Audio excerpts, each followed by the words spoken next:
Quero saudar a todos com a paz do Senhor. Amém. Agradecer a Deus pela oportunidade de voltar a esta casa. É para mim uma honra muito grande poder fazer parte desse trabalho que já marca a capital de São Paulo e muitos estados. Pessoas vêm de toda parte para participar aqui do trabalho que é feito anualmente. E dessa vez eu quero mais uma vez parabenizar o pastor presidente, pastor Elias Cardoso, pelo grande trabalho aqui em Perus. Eu fiquei impressionado a ver essa beleza. Estive aqui algumas vezes. Dá para ficar maravilhado, né? Quem, como eu aqui, pela primeira vez está vendo a reforma aqui interna, levante a mão assim. Olha, muita gente também que deve estar que nem eu, assim, né? Como a rainha de Sabá, não me contaram nem a metade. Foi bonito demais, parabéns realmente. O pastor Elias é um grande empreendedor e é impressionante a visão, a fé, a convicção, porque esse prédio é uma coisa marcante na história do cristianismo aqui em São Paulo. Parabéns a todos do Ministério do Perus. Eu sou o pastor João Barbosa, sou pastor em São Paulo, trabalho ali na zona sul de São Paulo, pertinho do aeroporto de Congonhas, atendendo uma pequena região como pastor setorial e levando a palavra do Senhor ao Brasil inteiro como pregador. E também sou apresentador de um programa na televisão que eu queria que vocês me ajudassem a divulgar. Hoje pela manhã eu estive no ar das 8 às 9 da manhã, na Rede TV para todo o Brasil, com o Movimento Pentecostal. É o programa do Ministério do Belém, da CGDB, e a gente está lutando muito para pregar o Evangelho para a multidão que é o Brasil. São milhões de pessoas que são alcançadas, e o nosso programa acaba às 9 horas, e logo em seguida começa o programa do Silas Malafaia, e eu queria que vocês divulgassem. Nós temos uma visão de fazer desse programa o programa da Assembleia de Deus, independente de ser Perus, Ipiranga, Santos, Madureira, Brás, Belém, mas eu queria que esse programa na TV alcançasse os lares, e se cada um de nós divulgarmos, nós podemos transformar pessoas. E eu tenho um desafio. Eu vejo que o pessoal, quando vai para a televisão, fica meio quadradinho, meio... como é que eu posso dizer? Não sei se tímido, mas querendo ser mais bonito do que é. E aí começa, nós queremos saudar a todos. E eu penso que na televisão falta um pouco de fogo, de unção, falar em língua. E o meu cinegrafista e os produtores começaram a dizer, pastor, aqui não pode. Eu falei, como não? Se aqui é a Assembleia de Deus, irmão, tem que ter fogo. E Jesus tem feito coisas lindas através desse projeto na Rede TV. São muitas pessoas alcançadas, então divulgue. E eu quero ver você pegar fogo em casa. Você ligar a televisão e quando terminar o programa você está chorando e falando em língua. E é impressionante o que eu vou dizer antes de pregar. Pastor, o senhor acredita que tem crente que fica impressionado porque eu chorei e falei em língua no programa? Porque TV em rede aberta, parece que o povo não quer mostrar, né? Fica meio escondendo, e tem gente que ainda brinca com o mistério, brinca com o poder de Deus, mas eu sou daqueles pentecostal de raiz. Eu gosto de ver Deus operar milagres, e isso para mim é uma alegria muito grande. Queridos, eu não quero estender, mas eu tenho a missão aqui de ensinar para vocês algo que possa ser relevante para a sua vida. Existe algumas, eu vou deixar você em pé só mais um minutinho, eu já ponho você sentado. Existem algumas coisas que eu tento separar. Nós temos uma sala de aula para aprender teologia, onde o professor, no quadro, com PowerPoint ou com outro material, ensina, mostra metros, distância, estrutura, e que eu acho extremamente importante para o conhecimento acadêmico, intelectual e mesmo espiritual. Existe um outro trabalho que é feito nos púlpitos, onde a palavra tem que ser mais concisa, mais direta, para transformação naqueles 40 minutos, uma hora que ele vai dar a palavra. E temos a escola bíblica, onde nem é um curso de teologia de sentar na aula, na classe, mas também não é um culto. Então, nós ficamos aqui meio no meio, mas vocês viram aqui que um pouquinho que eu mexi, o povo já quer dar glória, né? Ainda mais aqui que é o plenário dos diáconos e dos cooperadores, então nós ainda estamos naquele nível de deixa Deus usar. Depois a gente vai ficando meio durinho, né? Mas aqui o povo ainda dá. Então eu vou tentar me propor ao seguinte, que é o que está no meu coração em todo o meu trabalho. Meu ministério é baseado em palavra e unção. Eu quero que você entenda, compreenda e, principalmente, que sirva para você fazer alguma coisa além do conhecimento. Porque se eu te falar que de Jerusalém a Belém tem tantos quilômetros, que o nível era assim, que levantou... Mas quando terminar, o Argentina, eu fui missionário 6 anos fora do país, na Argentina, e quando você dava um estudo para o argentino, ele terminava e falava assim, esse é assim, e daí? Que me importa se o muro tinha 12 metros de altura, para que me serve isso? E muitas vezes você termina um estudo e você faz exatamente assim, o cara explica tanto que no grego, que no hebraico, que no aramaico, que no português, quando divide o verbo, quando tira, quando coloca, e aí quando ele termina, ele fala, o que eu faço com toda essa informação? Então, eu quero trazer a vocês, não como teólogo, mas como um biblista, como alguém que conhece Bíblia, como pastor, uma mensagem que vai servir para você, para a sua família e para quem estiver perto de você. Nós vamos aprender para colocar em prática, vamos tentar contextualizar esse ensino para que você saia daqui e leve com você. Mais uma informação, todos que estão presentes, me ajude na rede social. Aconteceu algo essa semana que me impressionou. Foi comemorado por um dos youtubers, ele comemorou que o seu canal de pregação se tornou o maior canal de pregações do planeta Terra. É um brasileiro, conhecido por muitos jovens, David Leonardo. Ele bateu 1 milhão de inscritos no YouTube, e o canal dele é só com pregação, palavra. E o que me impressionou é que num país como o nosso, que tem tantos pentecostais, foi feita uma festa muito grande, porque um canal de pregação, não de piada, não de brincadeira, não de stand-up, um canal onde só tem mensagem, bateu com demais canais que tem no mundo inteiro de YouTube. Então, eu acho que está faltando pregadores organizados para você ser ministrado através das várias plataformas que tem na internet. E eu estou trabalhando nisso, trabalhando com família. Se você puder divulgar o meu trabalho, é Pastor João Barbosa, ou PR João Barbosa, no Instagram, no Facebook e no YouTube. Então, quando você entrar no Insta e você começar a me acompanhar, você vai conseguir ser ministrado vez ou outra. Os mais velhos, que não sabem muito desse negócio do Insta e tal, é só perguntar para o seu netinho lá, para o seu menino, que ele te ensina. Como é que é aquele negócio lá? E ele vai te orientar, tá bom?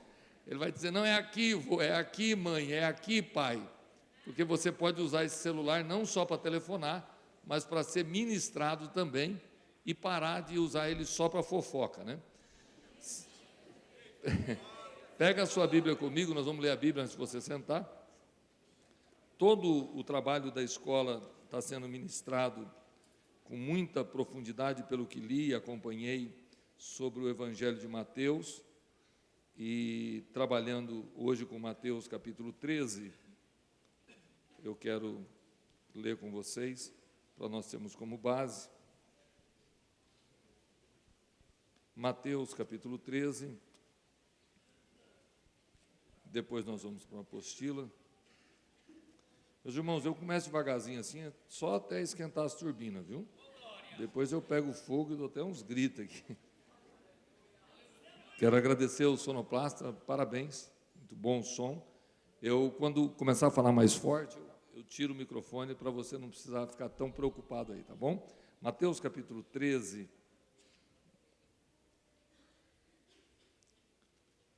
Eu não vou ler todos os versículos, mas aqui encontra-se 7 parábolas, e eu vou ler o versículo de número 1, 2 e 3.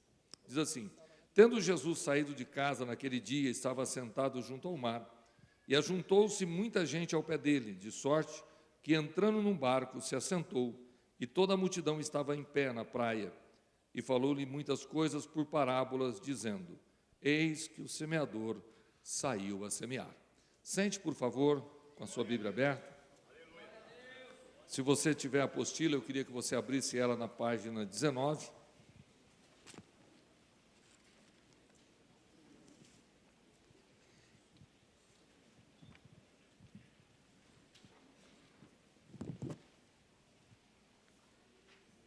Página 19. Você veio para dar glória a Deus, mas veio para estudar também, né?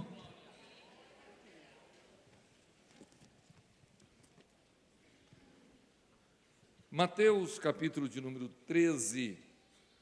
Se você leu comigo o texto, você vai ver que está muito claro, dizendo: tendo Jesus saído de casa naquele dia, estava sentado junto ao mar, e ajuntou-se muita gente ao pé dele, de sorte que, entrando num barco, se assentou, e toda a multidão estava em pé na praia.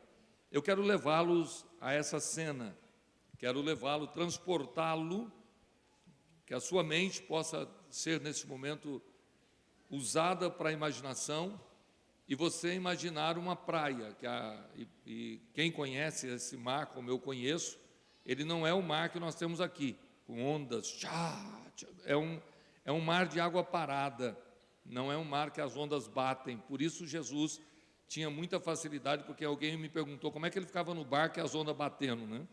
Porque o mar da Galileia, o mar que nós vemos ali na Bíblia, é um grande lago que não tem essa mesma movimentação das águas que tem aqui na Praia de Santos, Guarujá e nas praias brasileiras. Então, Jesus está ensinando e começa a aumentar o número de pessoas. Se vocês perceberem, esse púlpito é alto, e aí também é um pouco alto, e depois abaixo assim, porque vocês olham para os meus olhos e eu olho para os olhos de vocês. Isso aqui é conhecido como palco, para poder falar e você ver quem está falando, para não ficar todo na mesma altura, senão o que está atrás não consegue ver. Eu vou pedir para o pastor aqui ficar em pé, por favor, aí, nessa posição que o senhor está, e se eu ficar aqui, você não vai ver. Se eu falar com ele aqui, você não consegue perceber o que está atrás. Obrigado, pastor. Essa cena é o que acontece aqui. Jesus começa a falar, vai chegando gente, não tem microfone, e o que está mais atrás começa a fazer isso, né? Querer ver, querer ouvir. Então Jesus entra num barco e se afasta, ajuntou-se muita gente ao pé dele, de sorte que, entrando no barco, se assentou, e toda a multidão ficou em pé na praia. Isso é muito legal. Eu imagino Jesus sentado nesse barquinho, ele está sentado, e o pessoal está em pé, e ele vai começar a trazer aqui ensinamentos profundos do reino, vai mostrar o reino de Deus através de parábolas. E o que foi me orientado para trazer aos irmãos é uma definição do termo, é tentar mostrar para vocês exatamente por que parábola, como se usa parábolas, quais são as vantagens de parábolas, aonde encontra-se parábolas. Nós vamos ver aqui que parábola é algo que não está só no Novo Testamento, não é só Jesus que usa, no Antigo Testamento também tem, e a aplicação da parábola no dia a dia entre nós, que de uma maneira muito simplista, parábola é usar um exemplo de uma coisa conhecida para explicar uma desconhecida. Dar um exemplo para vocês de uma forma de usar um ditado, de usar uma maneira de explicar de uma coisa para alguém que não conhece. Por exemplo, uma criança de 4 anos, de 3 anos, que não entende de sexualidade e vê a mãe grávida, como é que explica a gravidez? Então nós criamos a cegonha, alguém deve ter ouvido falar da cegonha, uma maneira de tentar mostrar para essa criança que aquela criança que vai nascer foi a cegonha que trouxe. O grande erro da parábola é quando você quer usar um exemplo e não sabe, você cria problemas. Exemplo, eu tenho um testemunho que eu já contei em outras vezes, que sempre me marcou. Foi uma criança de 3, quase 4 anos, que a mamãe, querendo criar interação pela gravidez e pela nova criança que vinha, punha a mão do menino de 3 anos para ver mexer a barriga dela, pôs o ouvido para ele ouvir o coraçãozinho batendo, e depois dos dias, aquela criança de 3, 4 anos, certamente preocupada com aquela situação, tentando entender o que era aquilo, como é que o irmãozinho dele estava dentro da barriga. E um dia ele parou e perguntou para a mamãe: mamãe, a senhora ama o meu irmãozinho? Eu disse: claro que eu amo. Seu irmão é uma bênção, e com a mão na barriga. Mas a senhora gosta dele? Gosto. E por que a senhora comeu ele? Porque se está na barriga, ela comeu. Como explicar isso para a criança? Então, a parábola é uma forma de tentar transmitir àquele que não conhece, e Jesus está tratando do reino, e o homem não consegue entender. E é por isso que o apóstolo Paulo diz que viu coisas no céu tão inefáveis que eu não tenho como falar para vocês. Sua mente não vai conseguir entender. Então, segura aí, porque tem alguns pentecostais que estão como essa criança, né? Estão entendendo errado o mistério e sai por aí dizendo: a mamãe comeu o bebê. Pega a Bíblia. A Bíblia não, a apostila. A página 19, diz assim: definição de termos. Como tema para a Escola Bíblica de 2019 é Mateus 13, a parábola do semeador se faz necessário esclarecer o significado daquilo que iremos estudar, ou seja, o termo parábola. Em todo o âmbito literário, não há livro mais rico em material alegórico e em parábolas do que a Bíblia. Embora estejamos inclinados a limitar o significado do termo parábola aos sermões de Jesus, na verdade, o vocábulo tem uma flexibilidade de emprego, pois abarca diferentes aspectos da linguagem figurada, como os símiles, as comparações, os ditados, provérbios e outras figuras de linguagem. Podemos dizer que parábola é uma figura de linguagem em que uma verdade moral ou espiritual é ilustrada, comparada com uma experiência comum do dia a dia.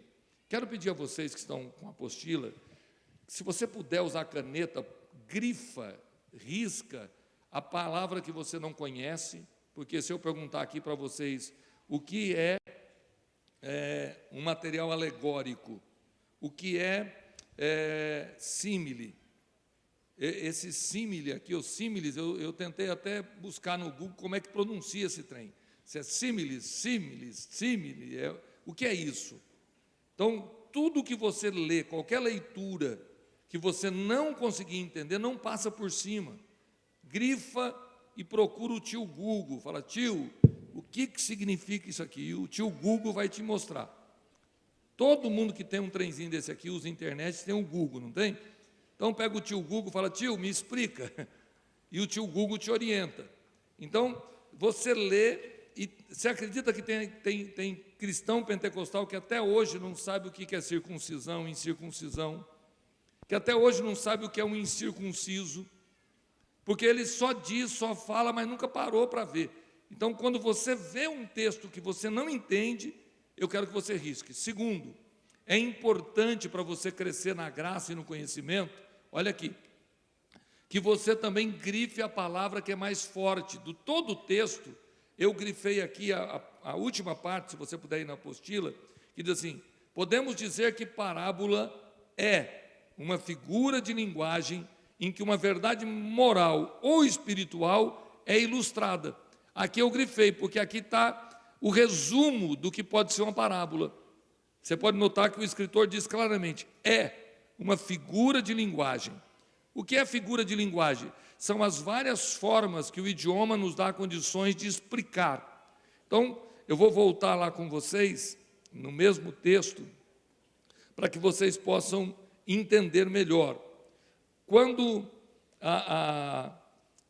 nós começamos a ver aqui as várias aspectos da linguagem figurada, como símiles, as comparações, se você estiver aí me acompanhando, você consegue achar onde está escrito isso aqui, vai um pouquinho antes do final, você vai ver aí quando ele começa a falar sobre essa palavra símiles, comparações, ditados, provérbios e outras figuras de linguagem. O senhor acredita que ditado também é uma parábola?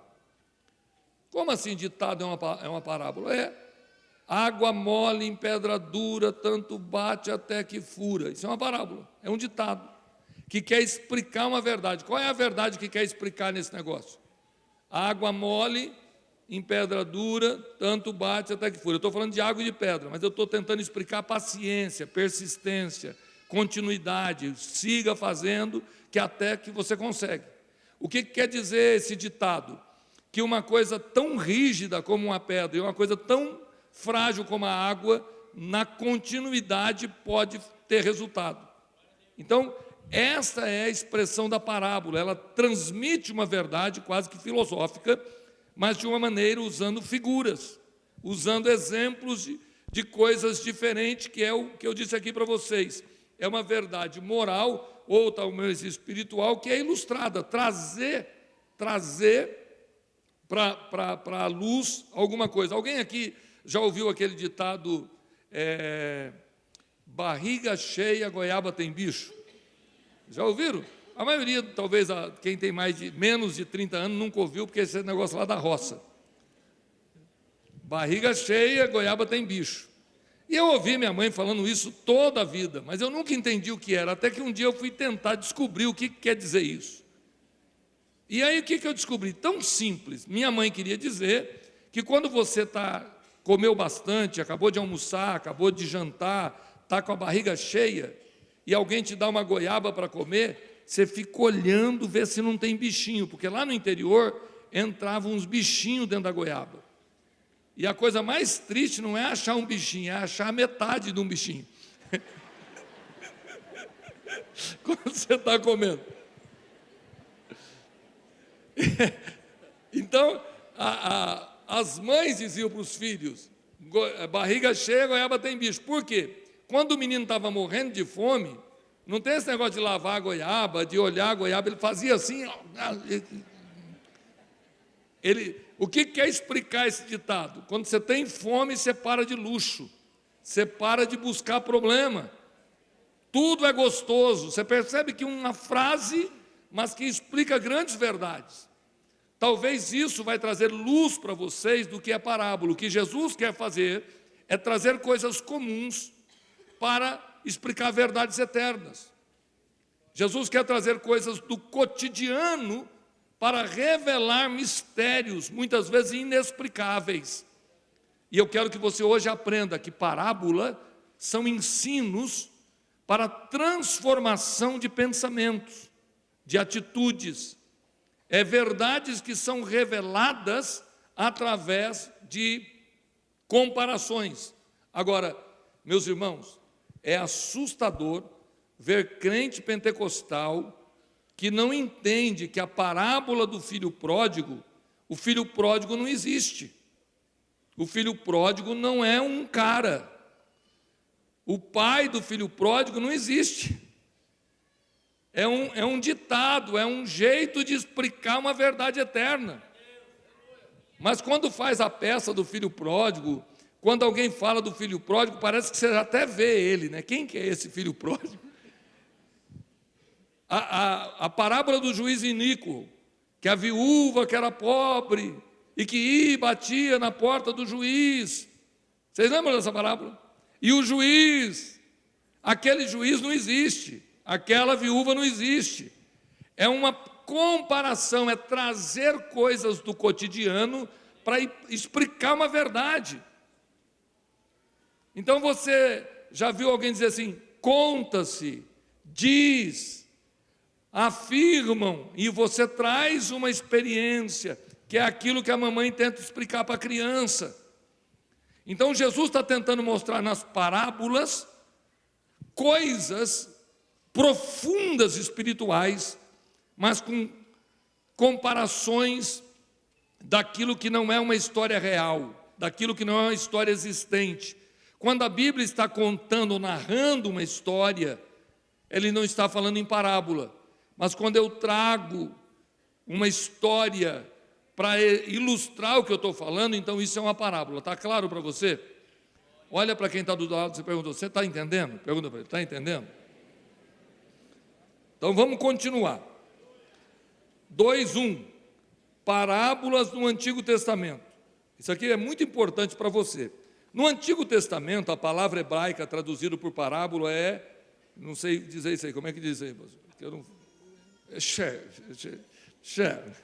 Que significa provérbio, analogia ou mesmo parábola. Aqui, meus irmãos, eu quero deixar claro para os que são iniciantes, quando o escritor diz, no Antigo Testamento a palavra hebraica traduzida por parábola e aqui ele fala a palavra do hebraico, que eu não consigo pronunciar porque eu não sou conhecedor, e aí ele diz, agora o que eu tenho bronca é do pregador metido, irmão, que ele não sabe nada e ele fica que nem um papagaio, do inglês, do grego, e o bocó não sabe nada, mas quer passar, arrotando cultura, né? Não é feio não saber, não tenha vergonha, não queira fazer o que você não sabe. Se estamos numa escola, é muito importante eu te ensinar, não tenha vergonha de ser quem você é. Se você não consegue conjugar o verbo, seja sincero. Pare com hipocrisia, irmãos. O nosso púlpito está cheio de menininho papagaio. Ele aprende algumas frases difíceis e depois quer expressá-la. Nós estamos... E isso não é o caminho. Se você se preparar e ter vocábulo, é ótimo. Mas se você não tem, suave. Deus vai usar você com o que você tem. Nós veio, já salvou muita gente. Fica tranquilo, a glória de Deus não está relacionada à sua capacidade cultural, sua maneira de expressar. Tem muita gente modesta impactando pessoas. Nós temos que ser transparentes, sinceros. Não sei, não conheço. Não temos que ter vergonha de ser quem somos. Meu Deus, agora Deus falou com alguém aqui. Desça, assuma quem você é. Dá o endereço do teu barraco e diz, eu moro ali mesmo, na comunidade, é lá. Não importa, pare de querer parecer o que você não é. Não compre relógio falso. Não compre camiseta Dudalina falsa. Você fica parecendo um bocó, querendo mostrar o que você não é. O cara vai lá na 25, compra uma Dudalina por R$35, vale 350 e ele acha que ele é o cara. Isso é uma falsidade enorme, irmão. Às vezes você compra uma camisa melhor que não tem a estrelinha. Deixa eu ver aqui, acho que eu tenho. Aí, ó. Essa bichinha aqui, irmão, já deixou muita gente que nem bobo. Ele compra uma camisa ruim, de um tecido ruim, mas tem a marca. Deixa de ser bobo. Rico não precisa parecer que é rico porque ele é rico. Quando você vê um cara meio assim engomado pode saber que o cartão dele está estourado, está pagando juros. Rico anda de camiseta, chinelo no dedo, bermuda. Quando você entrar no supermercado e ver o cara tudo, dá licença, por favor, com licença. Parece rico. Pergunta para alguém que está do lado, você está querendo parecer? Pergunta aí, está querendo parecer? Não tenha vergonha de quem você é. Queira crescer, queira ser grande, mas seja quem você é.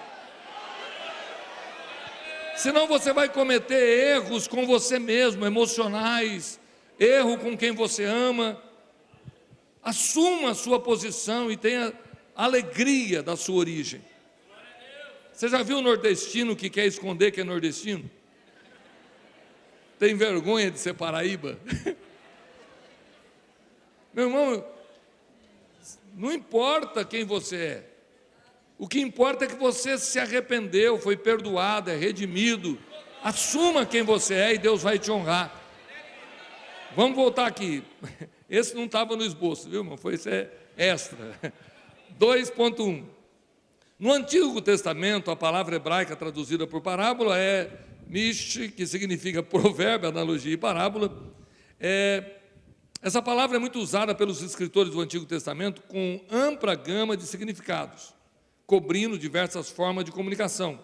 Com isso, podemos perceber que o Antigo Testamento faz amplo uso das ilustrações parabólicas, como no discurso figurado de Balaão, na parábola de Natã, de Joabe, na parábola da vinha do Senhor, na parábola do lavrador. O Antigo Testamento é rico em parábolas, mostrando algumas vezes ser iguais em forma e em linguagem com as parábolas do Novo Testamento.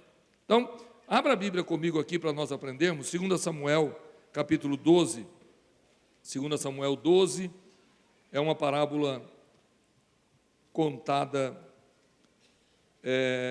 para explicar uma grande verdade. E essa parábola do capítulo 12, irmãos, ela vem para trazer luz a uma situação que está acontecendo no reino. E ninguém vai chamar isso de parábola, talvez você nunca viu um pregador pregar essa parábola, mas é a mesma maneira de fazer uso de empregar a linguagem figurada para explicar uma verdade. 12:1 até o versículo de número 4. E o Senhor enviou Natã a Davi, e entrando ele a Davi, disse-lhe, preste atenção, havia numa cidade 2 homens, um rico e outro pobre. O rico tinha muitíssimas ovelhas e vacas, mas o pobre não tinha coisa nenhuma, senão uma pequena cordeira que comprara e criara. E ela tinha crescido com ele e com seus filhos igualmente. Do seu bocado comia, e do seu copo bebia, e dormia em seu regaço, e a tinha como filha. E vindo ao homem rico, um viajante, deixou este de tomar das suas ovelhas e das suas vacas, para guisar para o viajante que viera a ele, e tomou a cordeira do homem pobre, e preparou para o homem que viera a ele. Segura a Bíblia aberta e olhe para mim. Segura a Bíblia aberta, não feche, depois nós vamos continuar. Olha aqui para mim, vocês estão aprendendo. Aqui, ele usa a expressão havia, tinha. Você percebe que é uma história? Um homem que tinha só uma ovelhinha, uma cordeira, só uma ovelhinha.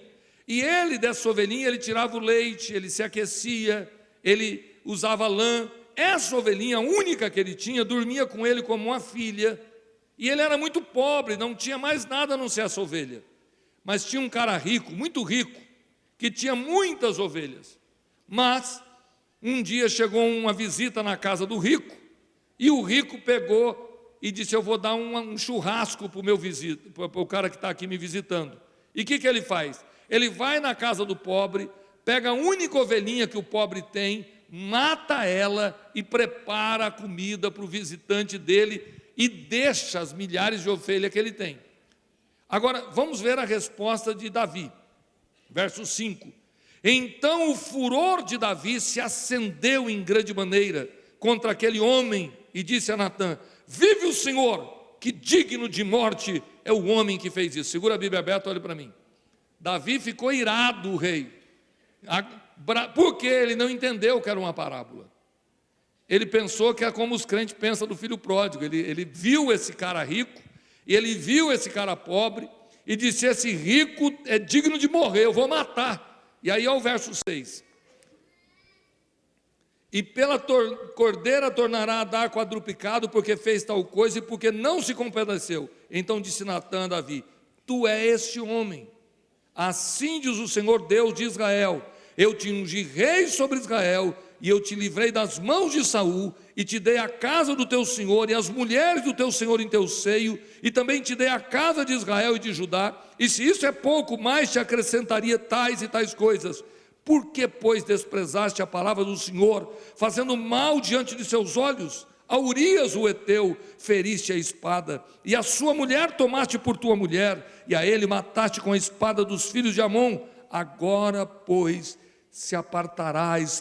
não se apartará a espada jamais da tua casa, porquanto me desprezaste e tomaste a mulher de Urias, o Eteu, para que te seja por mulher. Assim diz o Senhor, eis que suscitarei da tua mesma casa um mal sobre ti, e tomarei tuas mulheres perante os teus olhos, e darei ao teu próximo, a qual se deitará com as tuas mulheres perante esse sol, porque tu os fizeste em oculto, mas eu farei esse negócio perante todo Israel e perante o sol. Então disse Davi a Natã, pequei contra o Senhor, e disse Natã a Davi, também o Senhor transpassou o teu pecado, não morrerá.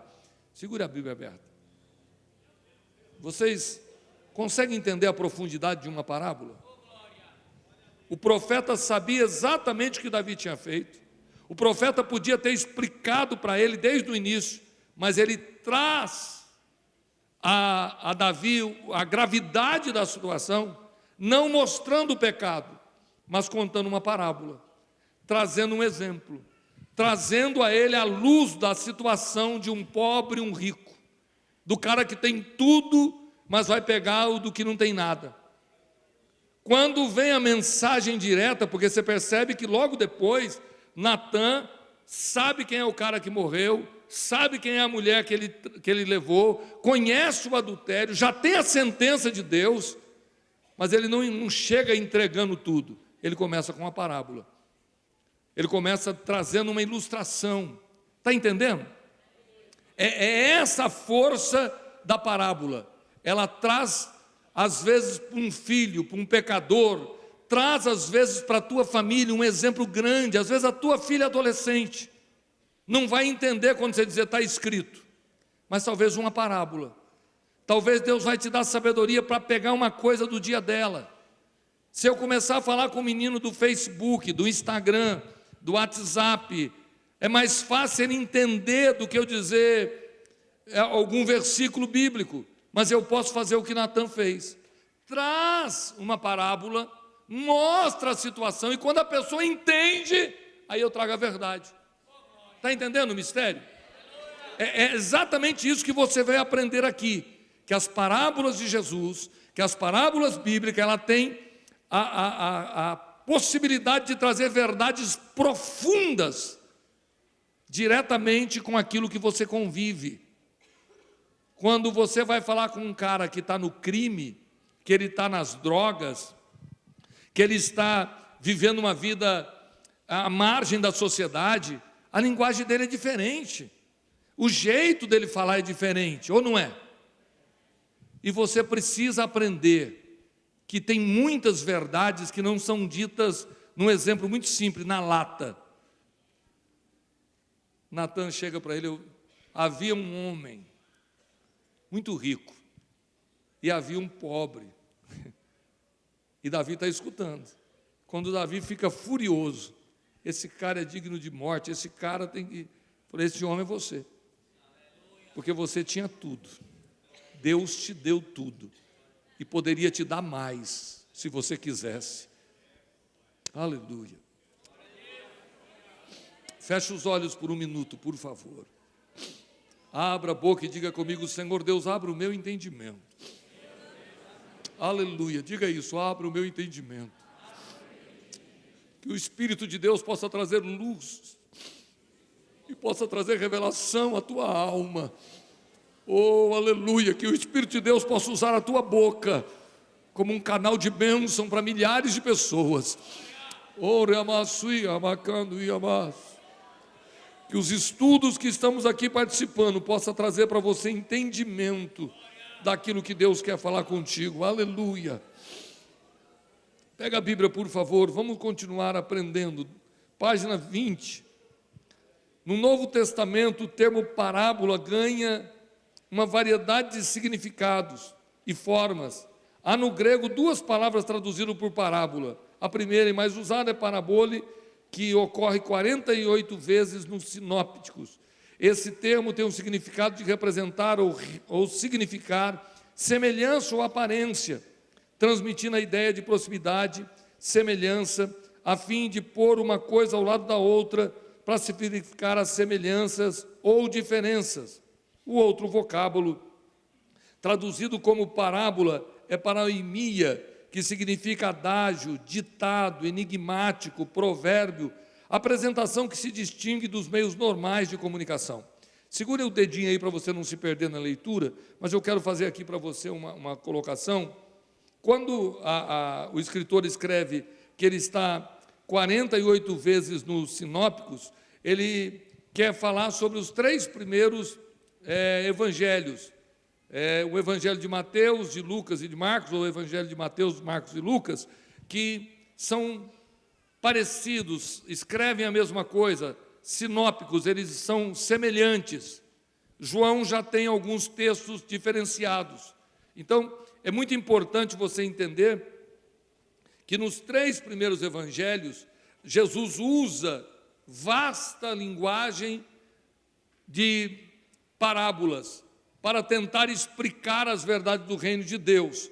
E outra coisa que eu gostei demais aqui, que ficou muito claro, é quando coloca aqui para nós que o que distingue os meios normais de comunicação dessa de parábola é o ditado, é o exemplo, é usar coisas parecidas para poder mostrar a diferença ou mostrar a similitude de um e de outro. Continuando na nossa leitura. Como pode-se perceber, o uso constante de um termo com o significado de semelhança, tanto no hebraico quanto no grego, evidencia uma característica fundamental da parábola, que é unir duas coisas diferentes de forma que uma ajude a explicar e ressaltar a outra. Você consegue entender isso? Está claro para vocês aí? Você vai juntar duas coisas diferentes de forma que uma coisa ajude a explicar e a ressaltar a outra. É você trazer o rico, o pobre, uma ovelha só, para mostrar para o rei o que ele fez quando ele entra com aquela mulher, que o cara só tinha uma mulher. Então você traz coisas. O que tem uma ovelha com uma mulher? O que tem a ver o pobre ali, que é pequeno, não tem quase nada, e um grande fazendeiro? Mas você percebe que ele traz luz para abrir o entendimento do rei Davi, e Davi compreende perfeitamente que você é esse homem. Então, a parábola ela tem essa facilidade. E no capítulo 13, Jesus vai usar várias parábolas para explicar o reino dos céus, e aqui nós estamos estudando diretamente, que é a parábola do semeador. Continuando aqui. Todos estamos lembrados de modo pelo qual Jesus aproveitava os fatos comuns da vida, coisas que nunca seriam esquecidas, nem mal compreendidas, para ensinar verdades eternas. Meus irmãos, você está conseguindo entender o que eu estou tentando colocar para você? Eu não quero ficar lendo a apostila aqui, mas é importante você depois ler em casa. Mas eu me encanto com essas comparações de Jesus, porque ele usa as coisas da terra para explicar as coisas do céu. Vocês viram quando eu comecei a falar aqui de barraco, de favela, de crime? Isso é um linguajar muito da capital de São Paulo, que nós compreendemos bem. A simplicidade de Jesus é o que encanta. Como ele faz uso dos recursos do seu dia a dia para trazer as revelações do reino. Porque os homens não vão entender a glória de Deus, não vão entender a glória do reino, se não usar aquilo que está com eles. É isso que Jesus quer fazer com cada uma das parábolas, e a parábola do semeador é a mesma coisa. São exemplos profundos daquilo que é sagrado. Agora, o que nós vamos aprender nessa manhã é que Jesus tinha parábolas, como aqui nessa sessão do capítulo 13, que era dito para todos, mas tinha parábola que era só para os discípulos. Diga comigo assim: tem parábolas que Jesus falou para todos, mas tem parábolas que é só para os discípulos. Tem parábola, irmão, que Jesus falou só para aqueles que ele quer ensinar particularmente. Tem coisa que é só sua. Tem ensinamento que ninguém vai compreender, só você. Porque Jesus mostra para mim aqui de maneira tão clara, aleluia, que ele tem um particular com muita gente. Agora é muito importante você entender algo, e aqui para mim ficou uma das coisas claras da nossa apostila. Só entende as coisas do reino de Deus quem é espiritual. O homem natural não vai esconder, não vai entender melhor. É importante você entender que se você estiver distante de Deus, a Bíblia vai se tornando sem valor. A Bíblia só tem valor para o homem espiritual, porque as coisas de Deus se discernem espiritualmente. E eu quero te deixar aqui um ensino profundo. Pare de tentar explicar aquilo que ninguém quer aprender. Pare de tentar convencer quem não quer aprender. Jesus diz: eis que estou à porta e bato. Se alguém abrir, eu vou entrar e vou cear com ele. Solte a palavra e deixe o Espírito Santo fazer a obra. Solte a palavra e entenda, você não vai convencer ninguém. É você que Deus vai usar, mas é as suas palavras que o Espírito Santo fará uso. Aleluia, aleluia. Quem puder dizer comigo aleluia, diga aleluia. Aleluia. Há alguma coisa na sua vida que precisa ser mudada. Ore para Deus quebrantar o coração do seu marido, da sua esposa, do seu filho. Pare de brigar com ele. Pare de tentar enfiar a verdade na cabeça dele. Mas comece a jejuar. Fala, Senhor, hoje eu vou estar jejuando. Eu vou ficar sem comer até as 4 da tarde. Eu ofereço essa consagração. Porque eu quero que tu abra o entendimento do meu filho. Que Deus tire a máscara do olho dele. Que Deus mostre a ele, mas é Deus quem faz isso. Porque as coisas espirituais são reveladas espiritualmente. Nós estamos querendo usar, irmãos, o entendimento, a capacidade acadêmica, o meu conhecimento empírico para que as pessoas possam tomar uma decisão. Não! O meu testemunho é só para deixar ele ouvir e deixar Deus trabalhar. Mas as coisas espirituais não são compreendidas pelo homem natural. Eu sou o primeiro crente de uma família que nunca teve um crente. Jesus me salvou com 16 anos. Minha mãe fez todas as propostas que você imagine para mim deixar de ser crente. Tudo que você imaginar. Minha mãe chegou a dizer ao ponto, se você continuar indo nessa igreja, eu não quero mais você aqui em casa. Você escolhe entre os irmãos e entre a sua casa. Se você quer ficar com os irmãos, vai morar com eles. E eu pensei que ela estava brincando. E um dia ela me chamou e disse, olha, eu já te falei, se for para você continuar indo para essa igreja, pega as suas coisas e sai daqui. E eu olhei para minha mãe, eu sabia que ela era envolvida com o espiritismo, eu fiquei pensando, se aqui é demônio ou é minha mãe mesmo? Mas um dia ela me colocou na parede e disse, se você não tirar esse negócio da sua cabeça, eu não quero mais você em casa. Eu disse, ô mãe, enquanto estava na cabeça era fácil. Mas agora desceu para o coração, não sai mais não. Sai mais de jeito nenhum. E eu me lembro que eu juntei as minhas coisinhas e com 17 anos eu saí de casa. Um moleque. E por que, irmãos, que o meu filho, eu preciso estar carregando ele no colo e jejuando e dando dinheiro e quase pagando para ele ser crente? Por quê? Por que tem gente que parece que você já foi batizado com o Espírito Santo, foi criado com a mocidade, mas o infeliz, irmão, não quer. Você já percebeu que tem gente que não adianta? Eu vou te dar um conselho aqui. O mundo espiritual, ele precisa ser desejado. Então você ora para Deus colocar o desejo no coração. Pare de tentar convencer quem não quer aprender. Pare de dar pérolas a porcos. Isso aqui é uma parábola. Aleluia. Fecha os olhos. Tem alguém aqui que está sendo ministrado. Fecha os olhos, por favor. Nós estamos num ambiente espiritual, irmãos. Oh, aleluia.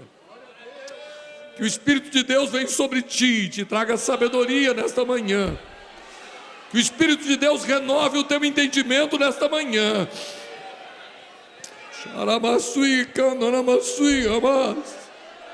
Que o Senhor venha sobre ti e lhe traga força para entender que nem todos querem, nem todos desejam, nem todos aceitam, mas nós vamos continuar orando, dizendo, salva Jesus, liberta Jesus, transforma Jesus, abra o entendimento. Oh, glória a Deus. Quem pode abrir a boca e dar um glória a Deus nessa manhã? Xarabacanduri me amassui amas. Xarabasui ribicanduri amas. Xarabasui canduri me amas. Oh, rabasui acandamas. Oh, glória a Deus.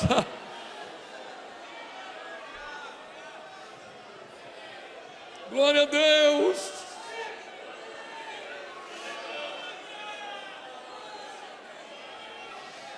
Glória a Deus, meus irmãos. Eu sei o que Jesus quis dizer, que o reino de Deus é tomado à força, que o reino de Deus não é para os fracos. Eu sei o que Deus quer dizer na sua palavra, que os tímidos ficarão de fora, os covardes ficarão de fora. O reino de Deus é para quem está pronto a lutar pela fé que uma vez foi dada aos santos. Aleluia! Lute pela tua fé, batalhe pela tua fé. Não abra mão da fé que foi te dada. Estude, leia, procure aprender, porque o conhecimento vai abrir o teu entendimento. Aleluia, mas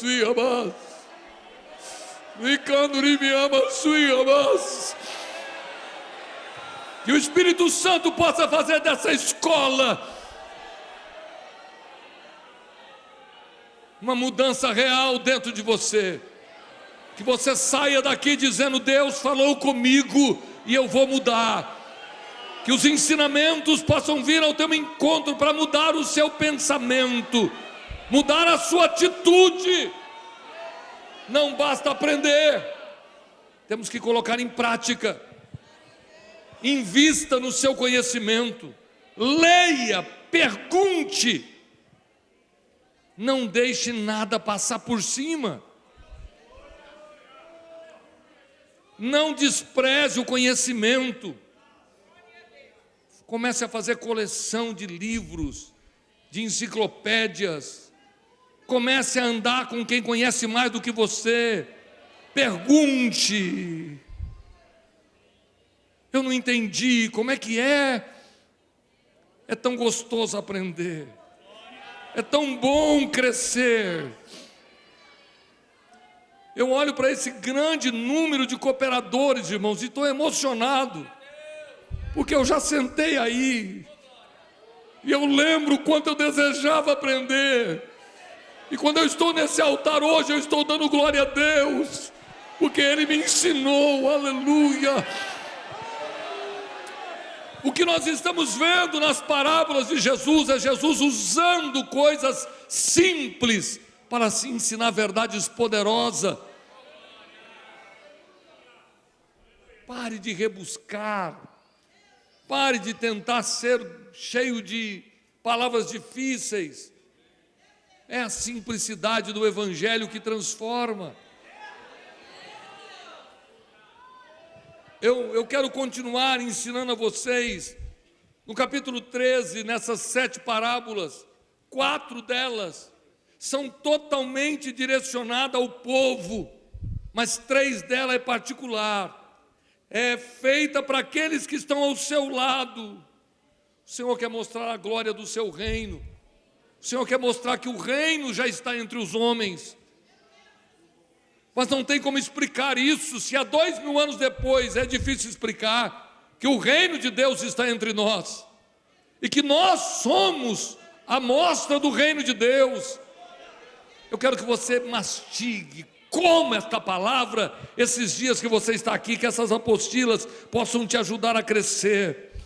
Se você tiver com a sua apostila na mão, eu quero ler a última parte da página 20, antes de entrar no 2.3, diz assim, neste conjunto de parábolas expostas em Mateus 13, fica claro que em algum sentido o reino está presente em operação no mundo.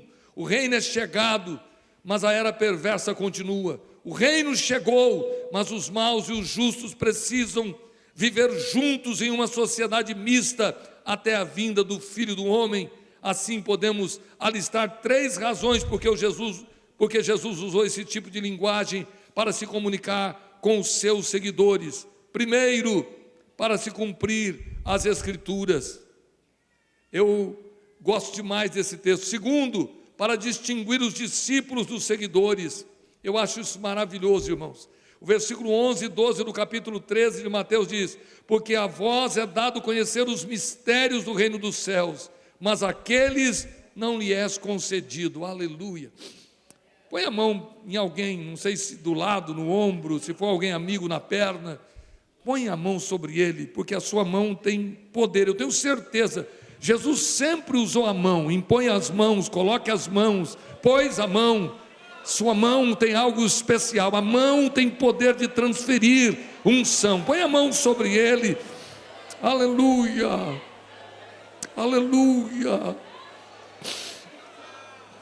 Solta a tua voz e diga para ele: para você foi dado conhecer os mistérios do reino dos céus. O Senhor vai te revelar os mistérios dos céus. Aleluia, aleluia. Alguns de vocês que estão aqui vão conhecer a glória dos céus. Charamando e amash, caramacando e me amas e amash. Oh, eu glorifico a Deus, porque Ele me deixou conhecer os mistérios do reino. Os mistérios do reino não é para todos. Os mistérios do reino não é para a maioria.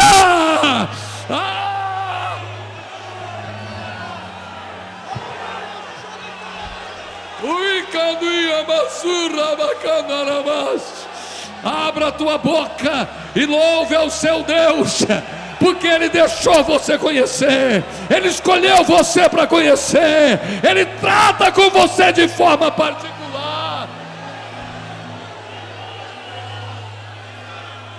Isso deixa os carnais revoltados. Isso deixa os carnais sem saber o que vai fazer.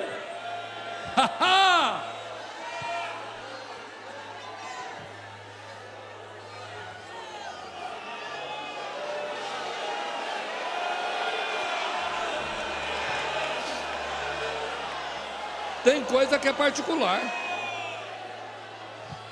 Tem mistério que é Deus que quer dar para aquele. Talvez aqui se explique, porque tem gente com tanta capacidade acadêmica e é oco, é seco. Talvez isso aqui explique porque tanta gente simples mexe com o profundo das pessoas. Porque Jesus diz: eu vou revelar os mistérios do meu reino para ela. Eu vou me revelar os mistérios do meu reino para ele. Aleluia! Aproveite isso, porque não é capacidade sua, é a graça que te alcançou, é a graça que foi até você.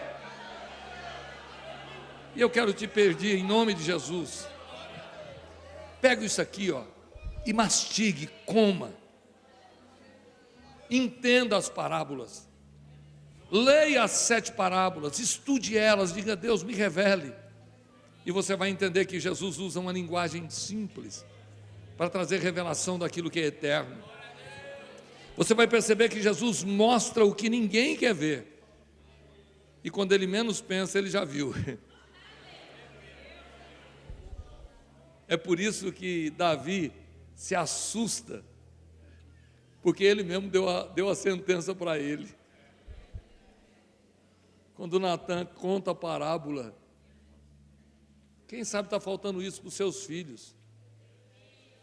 Quem sabe está você tentando explicar o que não consegue? Usa uma coisa do dia a dia, usa aquilo que é natural, e você vai perceber que vale a pena.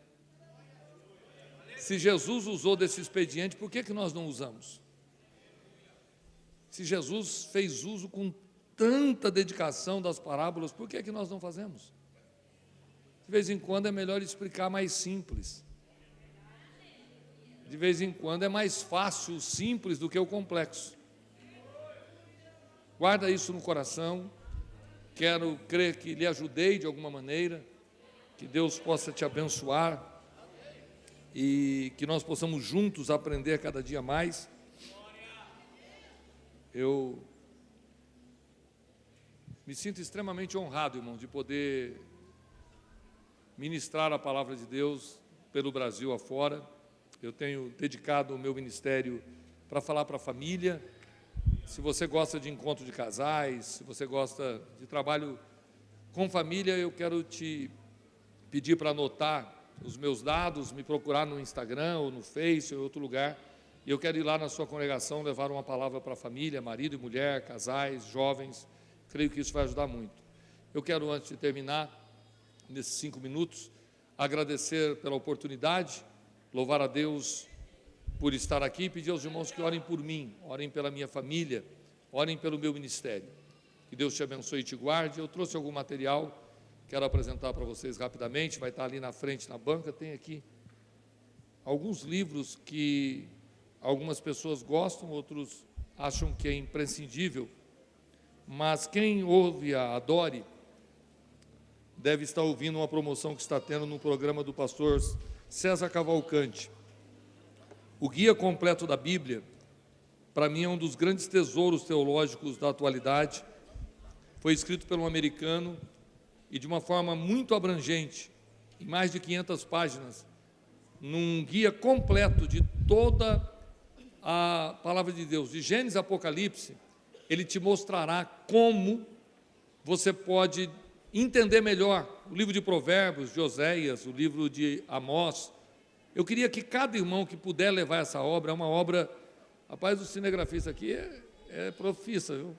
Parabéns. Segurar uma grua aqui e fazer isso aí, você é macho, velho. Esse material, irmãos, ele tem possibilidade de mudar a sua maneira de ver o reino de Deus, muito, muito profundo, todo ilustrado, inteiramente ilustrado. Eu vou aproveitar a câmera aqui. É um material que você vai conseguir não só ler, mas você vai ver fotos, ilustrações em todo ele, ilustrações muito bonitas, que vai te ajudar muito no seu crescimento. Eu comecei a ler e conheço um pouquinho de Bíblia, fiquei impressionado. Essa obra foi lançada por R$240 em todo o Brasil, e ele está em promoção, e o guia completo das profecias bíblicas. Esse material, eu acho aqui que 90% das pessoas não conseguiriam falar sobre todas as profecias de Gênesis e Apocalipse. E aqui ele tem um guia completo, tudo o que foi profetizado, o que se cumpriu, o que está cumprindo e o que vai cumprir, como será cumprido, de Gênesis e Apocalipse, Ezequiel, Daniel, todas as profecias ditas sobre Jesus e sobre a igreja, sobre Israel, a grande Armagedon, está aqui, o guia completo das Bíblias, das profecias. Esse material, irmãos, que foi lançado por 240 cada um, seria um curso teológico completo, e nós estamos conseguindo com a editora 50% de desconto, metade. Em vez de você pagar 120 cada um, você vai pagar 180 nos dois, R$45 por mês, 45, 45, 45, 45. Se você pode comprar em 4 de 45, vai dar R$180. Eu acho que vale a pena o investimento no seu ministério com esse material. Quem levar, irmãos, a enciclopédia do Guia Completo da Bíblia e o Guia Completo das Profecias, eu vou dar de presente uma Bíblia King James, a Bíblia Super Slim. Essa Bíblia eu vendo ela a R$50. Quem quiser levar, tem várias ali, é a melhor tradução hoje, diz os teólogos, King James. Ela custa R$50. Se você levar o Guia Completo da Bíblia e o Guia Completo das Profecias, já com a promoção, essa Bíblia aqui é de presente, tá bom? Você pode levar, porque você vai levar o kit completo. Então vamos lá, 1, 2, 3, os 3 por 4 de 45 é um investimento que vale a pena. 2 minutos, eu queria que quem não puder levar todo esse material, não pode levar a Bíblia, não tem condições, faça um esforço para levar esse aqui, é o único livro que você vai comprar, talvez, você pode dividir em 3 pagamentos de R$10, ou R$30. Revelação do céu. O que é o céu? O que vamos fazer no céu? Como estaremos no céu? Eu estou encantado com esse material. 11 questões diretas do céu. Eu acho que vale a pena você fazer um investimento no seu ministério. Esse material pode te ajudar muito no seu crescimento espiritual. Está lá na frente, tanto o livro como os demais materiais. Se você quiser levar, você vai me ajudar e vai abençoar o meu ministério e o seu também. Deus abençoe. Ainda tem 1 minuto ali, pessoal.